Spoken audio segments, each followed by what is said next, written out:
Merci de nous rejoindre dans le flash d'information sur A12. Plusieurs anomalies techniques ont été constatées hier mardi lors des votes de midterms, notamment dans la ville de Phoenix en Arizona aux États-Unis, où des dizaines de machines ont subi des dysfonctionnements. Suite à ces incidents, les républicains crient à la fraude, notamment l'ancien président Donald Trump qui a appelé ses partisans à contester les résultats. Ulf Kristersson, le chef du gouvernement suédois, a été reçu hier mardi en Ankara en Turquie par le président turc Recep Tayyip Erdogan.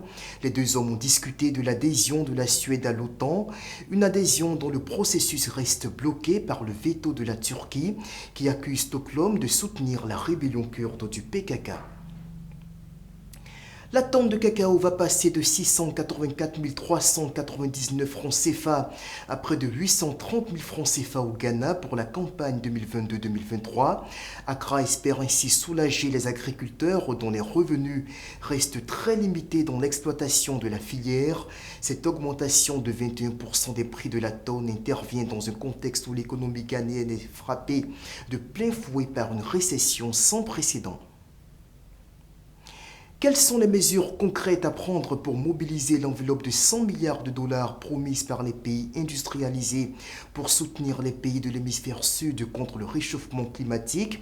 La question a été ouvertement évoquée ce mardi à Sharm el-Sheikh en Égypte par la présidente de la Commission européenne Ursula von der Leyen à l'occasion de la COP 27.